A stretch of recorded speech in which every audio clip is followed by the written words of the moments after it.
com a paz do Senhor. Amém. Aleluia. Abra sua Bíblia em Josué, capítulo 24, verso 15. Aleluia. Josué, capítulo 24, Deus vivo. verso 15. É o tema bíblico que nós vamos nos embasar nessa noite, a meditação através dessa passagem bíblica. Queridos, quero agradecer a Deus uma vez mais, a Ele toda a honra, toda a glória, todo o louvor.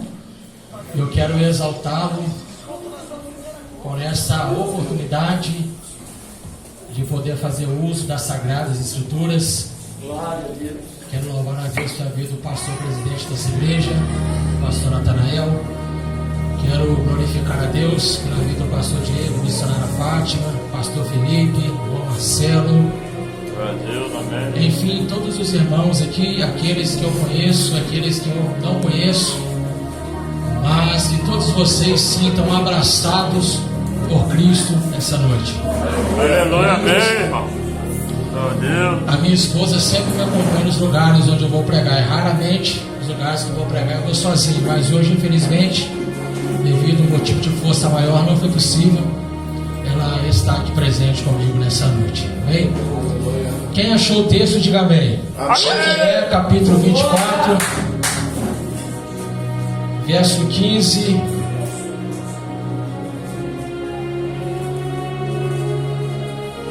Deus vivo. Está escrito: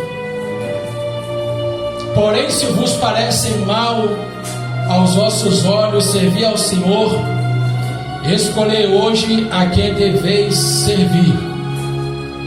Se aos deuses a quem serviram vossos pais, que estavam da além do rio, ou os deuses dos amorreus, em cuja terra habitais.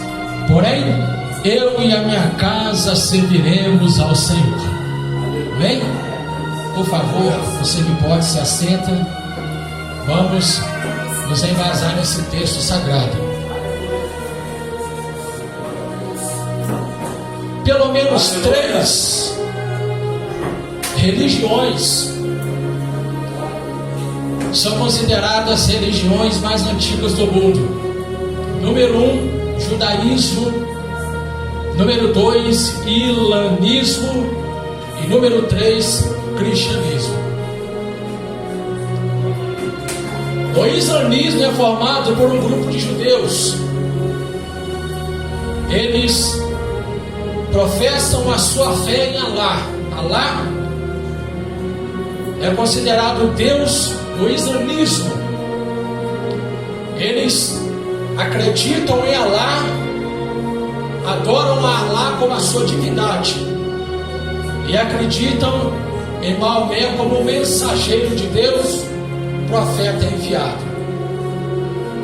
O islamismo, eles se dedicam à sua fé ao Deus que eles acreditam. Eles fazem as suas orações 5 vezes durante o dia.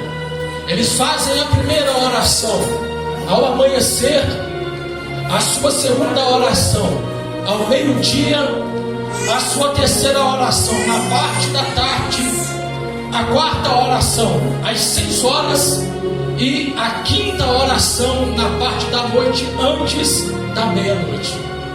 Eles também fazem peregrinações a Meca, o seu templo central, que está na Arábia Saudita, onde lá eles se reúnem para adorar ao Deus Alá, a quem eles prestam adoração. A segunda religião é o judaísmo. O judaísmo, da mesma maneira da religião islâmica, o judaísmo, eles também acreditam em um único Deus. Eles acreditam em um único Deus. Mas o grande porém da religião judaica é que Jesus Cristo, nos evangelhos, principalmente no Evangelho de João, Jesus, ele debatia contra esses fariseus. Jesus debatia contra essas pessoas da religião judaica.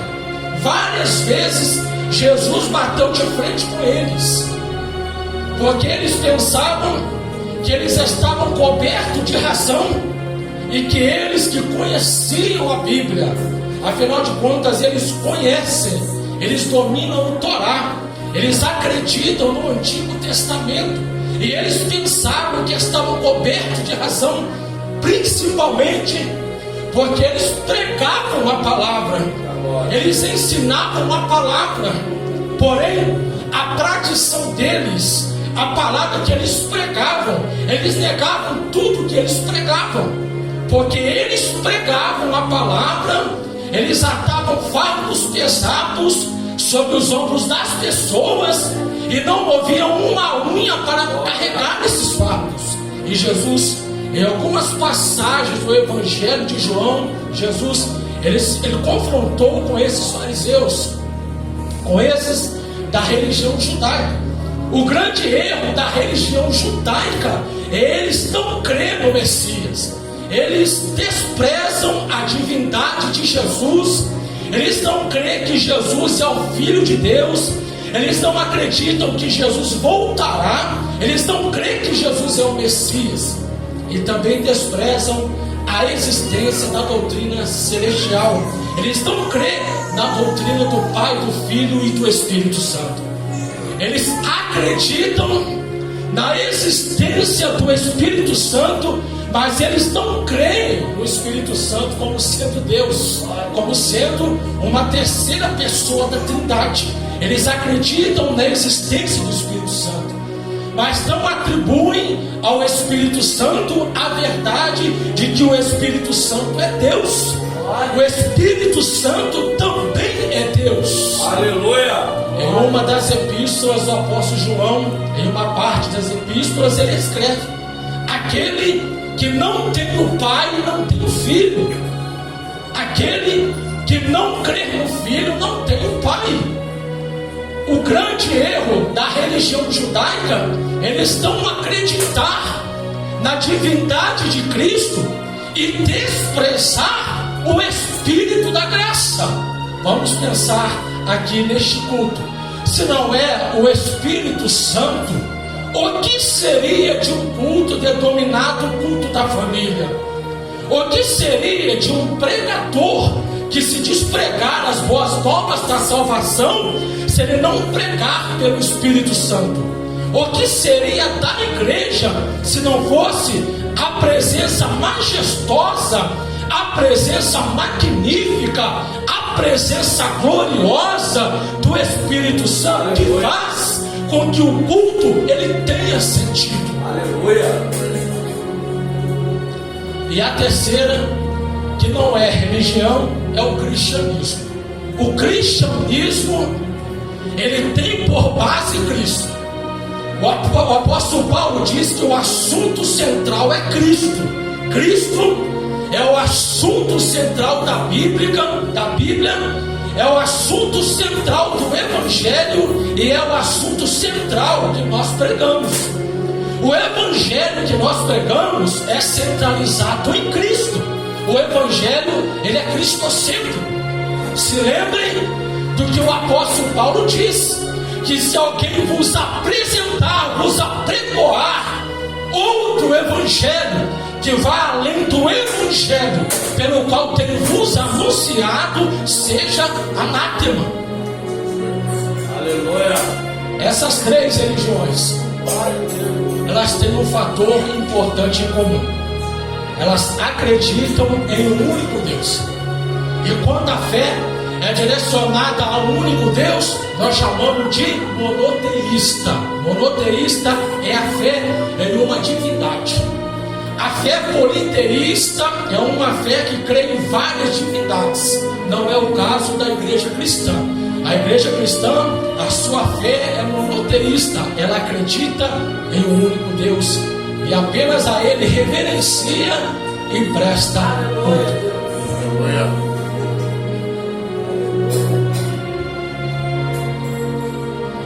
A questão do texto de Josué, ele está tratando com base, trazendo a extensão da família. ele está tratando com base no texto, trazendo a importância da família. Mas antes de eu entrar na importância do que quer dizer a família com base bíblica, eu preciso de falar da idolatria que eles estavam cometendo. Tudo que você atribui em sua vida em primeiro lugar, você se faz um idólatra. Se você coloca o seu trabalho em primeiro lugar, você é idólatra. Se você coloca a tua mulher em primeiro lugar, você é idólatra. Se você coloca o teu marido em primeiro lugar, você é idólatra. Se você coloca a tua família em primeiro lugar, você é idólatra. Se lembra? 3 coisas são importantes. Primeiro, Deus. Segundo, família. Segundo, a obra de Deus. Por que eu digo isso com total certeza? Porque a obra de Deus primeiro começa em casa. Aleluia. Começa na família. Glória. O púlpito da igreja, onde ocupamos para pregar, é a extensão da minha família. Mas a minha família começa dentro da minha casa. Aleluia. Não é aqui. A família começa dentro de casa. Essas 3 bases, elas são importantes. Mas aqui no texto eu vejo a presença da idolatria do povo. Eles eram um povo idólatra. Eles eram idólatras. Eles eram idólatras. Eles estavam cometendo o que nós chamamos de adultério espiritual. O adultério que envolve o casamento, ele é gravíssimo. É um dos pecados que Deus mais abomina, é o adultério dentro do casamento. Mas quando falamos desse adultério que esse povo praticava, não está relacionado somente ao adultério físico, está relacionado ao adultério espiritual do povo. Este povo era idólatra e também eram adúlteros, porque quando eles adoravam a deuses com letra minúscula, imagem de escultura, que não fala, não escuta, não anda, eles estavam prestando adoração a ídolos e estavam cometendo o adultério espiritual, porque eles estavam menosprezando, eles estavam traindo a presença de um Deus supremo, de um Deus eterno, de um Deus glorioso, que não aceita ser trocado e nem menosprezado por deuses com letras minúsculas.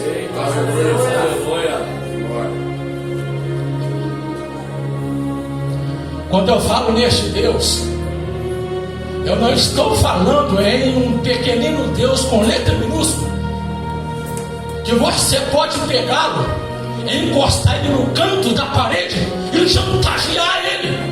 Você pode encostar ele na parede, pegar no pescoço dele e falar com ele: você me dá porque eu quero.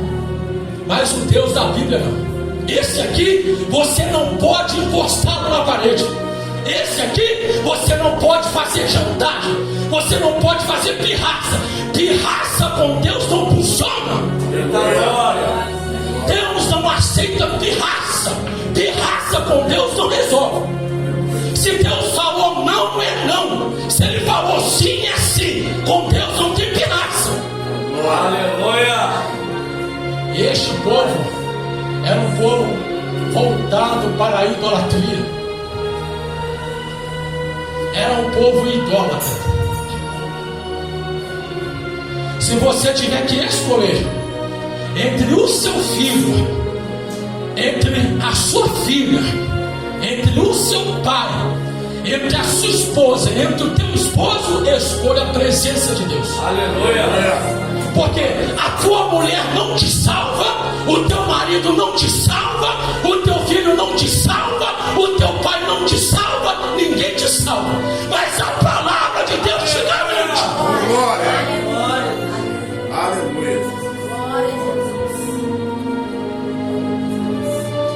Era um povo idólatra que praticava as idolatrias, práticas que Deus abomina.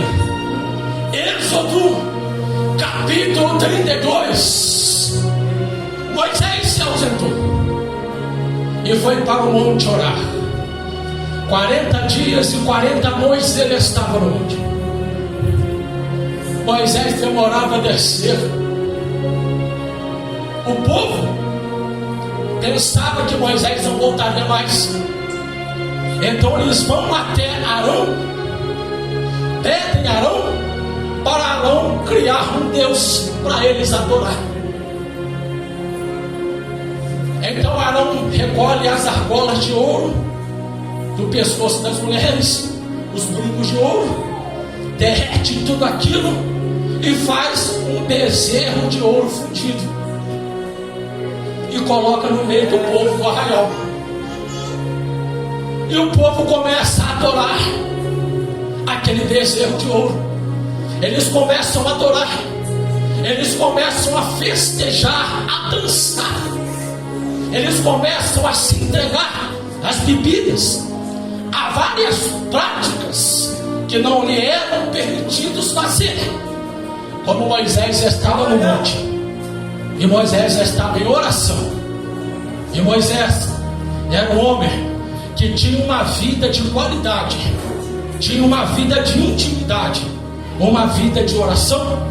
Lá em cima no monte, eu conjecturo com as minhas palavras que Deus diz assim: Moisés, dá um jeito de descer para o arraial, desce e desce rápido, porque aquele povo, Moisés, que eu resgatei do cativeiro de Faraó, aquele povo que eu resgatei, Moisés, eles mesmos estão agora lá festejando e adorando um bezerro de ouro.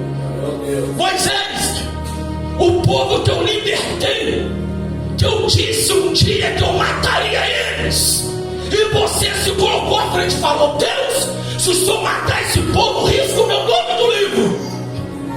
Agora esse mesmo, Moisés, se você deu a cara a tapa, está adulterando lá embaixo, estão cometendo adultério espiritual, estão me traindo, me menosprezando. Então Moisés pega a tábua dos 10 mandamentos e ele desce no monte. Quando Moisés chega lá embaixo, ele vai ter a maior decepção da vida dele. Ele vai ver um povo que caminhava pelo deserto durante o dia, uma coluna de nuvem os acompanhava pelo caminho do deserto, as roupas cresciam no corpo, sapatos espichavam os pés. Meu Deus! E eles andavam pelo deserto, e a coluna de nuvem representando a presença inacessível da glória, como está em 1 Timóteo capítulo 6, verso 16. A nuvem de glória acompanhava o povo pelo caminho, pelo deserto durante o dia. Durante a noite, uma coluna de fogo representando a presença de Deus acompanhava o povo, iluminava o caminho para eles continuar caminhando no deserto em direção à terra prometida. Durante o dia, Deus mandava pão para eles comerem. Eles comiam pão. Era um pão que não era fabricado na padaria pela mão do padeiro, era um pão que Deus havia feito com as próprias mãos. Eles comiam um pão que Deus havia feito, e Deus fazia aqueles pães chover do céu e caía. Eles comiam daqueles pães. Não satisfeitos, eles começaram a reclamar: é só pão que tem para comer, Moisés. A gente só come pão aqui, Moisés. Lá no Egito, a gente comia carne, Moisés. A gente sente falta das panelas de carne do Egito. Eles começaram a murmurar, e Deus enviou carne para eles. Deus mandava cordonizes, e eles comiam carne, a ponto de sair carne pelos dentes, de sair carne pela boca, de tanta carne que o povo comia. Um dia no deserto, eles estavam com sede, pastor Felipe. Eles começaram a murmurar no ouvido de Moisés: Moisés, o povo está com sede. Moisés, estamos com sede. Não tem água para tomar, Moisés. Vamos morrer de sede no deserto. Aí Deus diz para Moisés: Moisés, Moisés, diga rocha. Moisés, diga rocha. Toca na rocha para ela dar água para esse povo beber. A murmuração era tanta na cabeça do líder que naquele momento Moisés, que era o homem mais manso da terra, perdeu a paciência. E Moisés feriu a rocha, e a rocha jorrava. Eles beberam água no deserto. Este Deus vai jorrar água no deserto. Aleluia. No deserto ele tem manancial de água. Porque nunca falta água na vida de quem serve a Deus. Aleluia.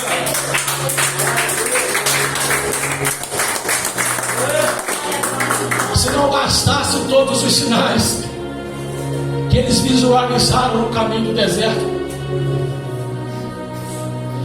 o povo ainda tem coragem de adulterar contra Deus.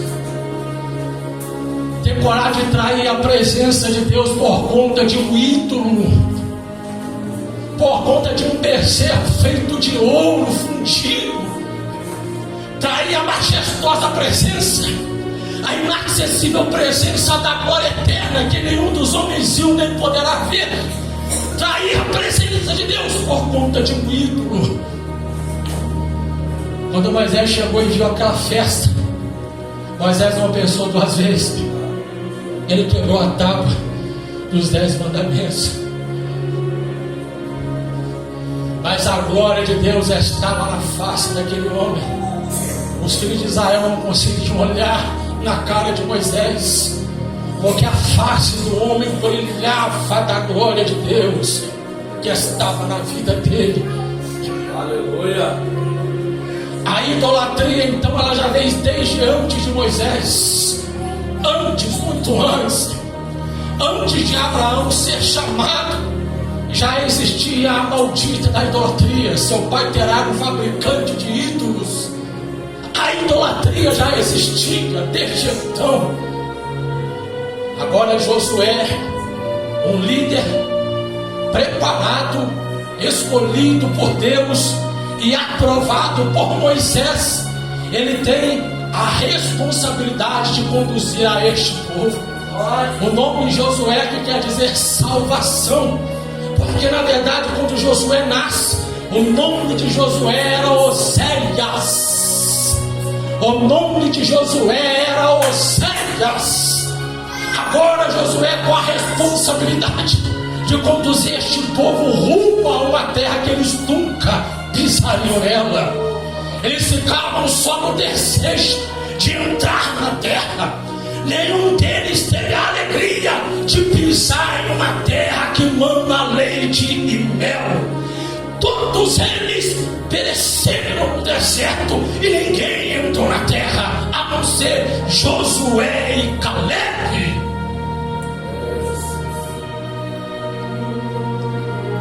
Aí chegou o momento em que Josué precisou de encostá-los na parede. E aí? Vocês vão decidir a servir a quem? Vocês vão servir a Deus? Vocês vão servir a Deus? Ao meu Deus? Ao Deus de Moisés? Ou vocês vão servir esses deuses? Esses deuses que os vossos pais serviram? Vocês vão servir ao Deus deles? Ou vocês vão servir ao Deus de Moisés? Ao meu Deus?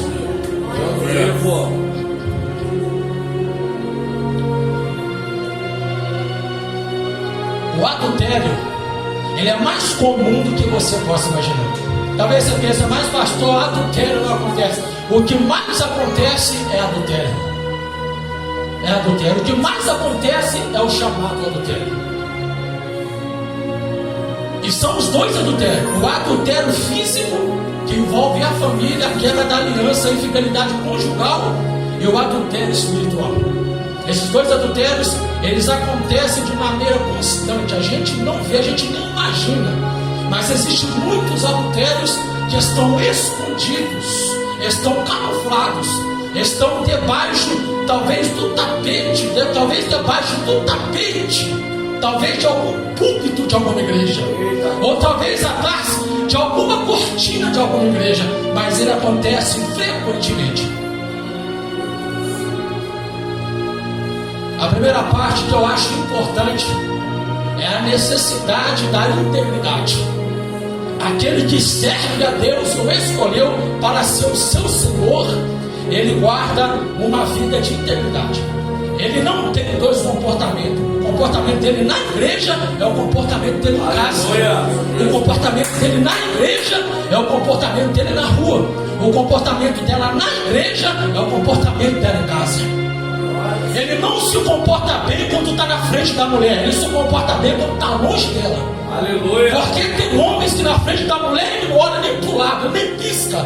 Mas quando a mulher está longe, ele fica inteiro de quebrar o pescoço.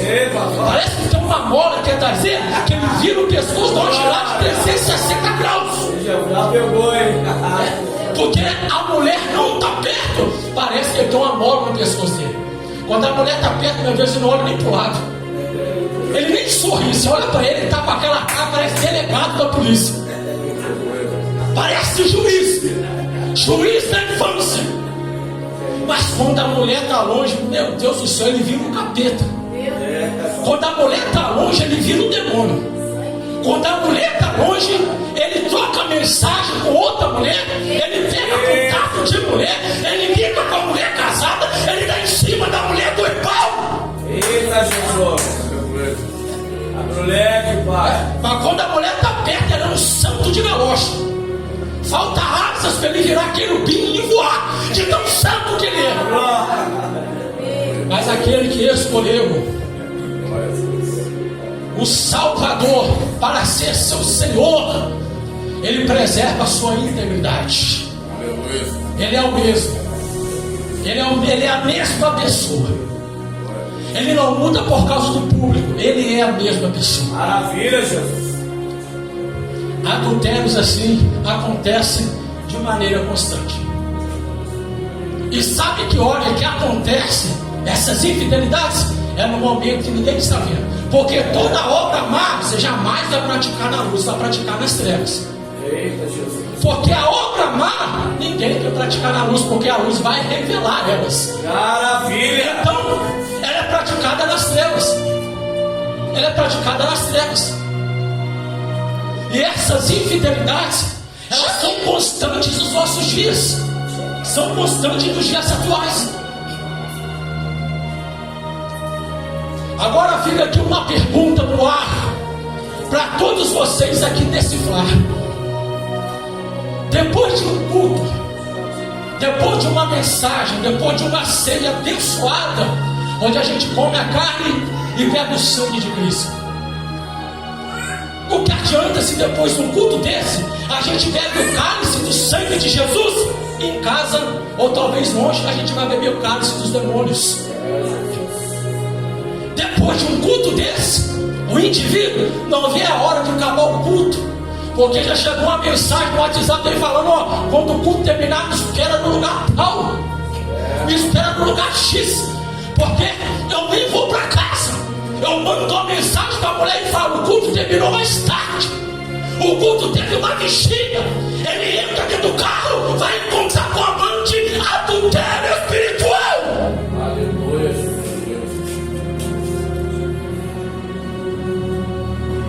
Da mesma maneira, tem muitas mulheres assim, na frente do marido ela é séria, ela não ri, ela é séria. Marido longe, meu filho, ela vira o cão chupando a mão. Marido longe, meu Deus, acabou. Você não fala que é a fulana de tal. Marido tá longe, ela pinta o sete, ela pinta e embora. Marido não está em casa, deixa eu pegar o telefone e conversar no WhatsApp. Marido não está em casa, deixa eu tocar mensagem no Facebook. O marido não está em casa, deixa eu tocar um nude. Se ele não está aqui para ver, mas Jesus está tendo tudo.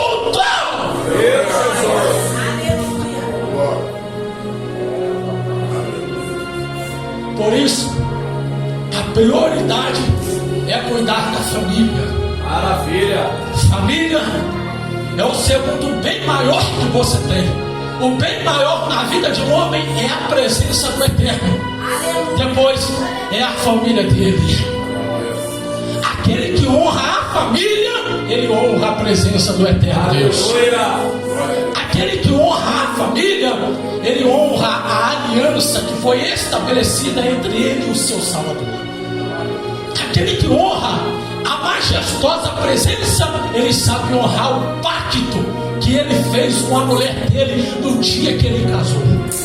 Ele fez uma aliança e prometeu lealdade, e ele vai ser leal até o último dia da vida dele.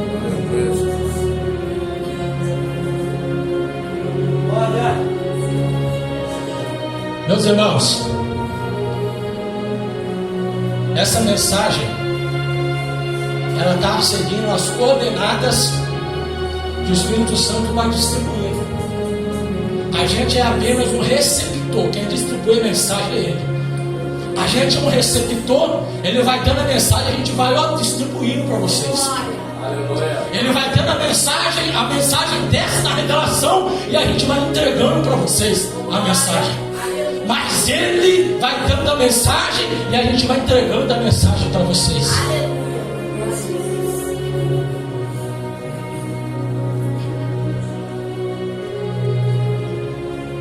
Não sei se vocês vão concordar, mas eu sou a moda antiga. Eu sou a moda antiga. Eu sou um tipo de pregador. Eu sou aquele pregador mais raiz. Eu acho que a justificativa para querer justificar as coisas erradas, elas não funcionam. Eu acho que certo é certo, errado é errado. Igual eu já vi muita gente falar assim: mas pastor, eu estou indo fazer a obra de Deus e a minha mulher não vai comigo, pastor. Eu vou levar uma missionária junto comigo. Não tem nada a ver, pastor. Eu estou indo fazer a obra de Deus. Se alguém quer fazer a obra de Deus, faça, mas faça juntamente com quem é tua companheira, ou faça sozinho.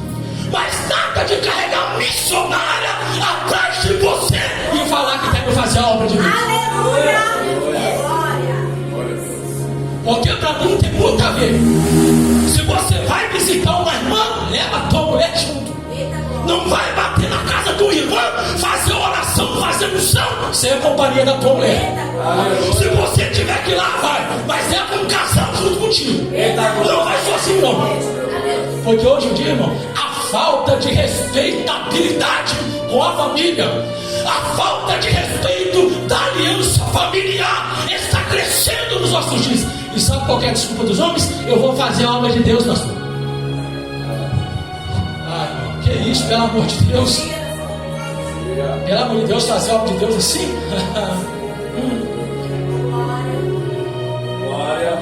Vou falar aqui para vocês, irmãos. Quando falamos no quesito família, falamos de dois gêneros, falamos de duas espécies de pessoas diferentes. Mulher é mulher, homem é homem. De maneira que uma mulher, ela sempre vai ser mulher. Ela nasceu mulher, ela vai morrer mulher. Não tem nada que ela possa fazer para mudar essa realidade.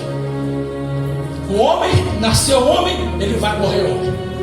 Ele pode pensar: mas eu tenho recursos, e eu vou gastar meu dinheiro, eu vou procurar a medicina, eu vou mudar o meu corpo todinho. Eu quero ter um corpo extremamente feminino. Ele pode colocar seios, ele pode cortar o órgão genital dele, ele pode fazer o que ele quiser. Mas lá no cartório celestial está escrito lá, ó: macho, eu te criei macho, eu te fiz homem, eu não te fiz fêmea. Da mesma maneira, a mulher, ela será mulher desde o dia que ela nasceu até o último dia da vida dela.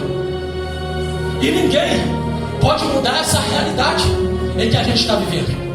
Só que nós estamos vivendo um dia em que estão fechando o livro sagrado, porque quando fecha esse livro, a gente começa a cometer adultério espiritual. Cometemos adultério espiritual quando fechamos esse livro e abrimos esse livro e usamos esse livro para poder ministrar na vida de dois machos que nasceram homens. A gente vai ministrar o casamento deles. A gente está fechando a Bíblia e traindo a presença do Espírito Santo. Porque não se faz uma cerimônia de casamento entre dois homens e nem entre duas mulheres. Eu estou falando do que é Bíblia. E se a gente da igreja não falar, quem é que vai falar? Porque se a gente ficar com medo de falar, quem fala então? Porque daqui a um tempo, irmão, Isso vai virar moda, já está virando. Já tem igreja por aí casando homem com homem em cima do púlpito. Já tem igreja por aí casando mulher com mulher em cima do púlpito. E aonde está o valor da família? Aonde está? Pega 2 homens, solta lá na ilha. Volta lá daqui 20, volta lá daqui 100 anos. Você vai ver que os outros já morreram, ó. Agora pega um homem e uma mulher e solta lá na ilha. Volta lá daqui 10 anos. Volta lá daqui 6 anos, 100 anos. Se não tiver povoado, eu troco de nome. Aleluia. Porque é macho e fêmea, uma constituição divina em que Deus criou para louvor e glória do nome dele. E Deus sempre vai velar pelos princípios da família. Sempre. E eu falo mais para vocês.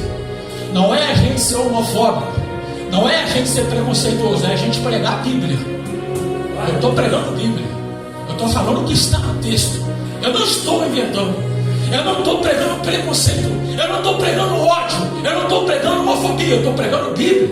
E se a gente não pregar, quem é que vai pregar? Se a gente não falar, quem é que vai falar? Fica de pé da igreja, por favor.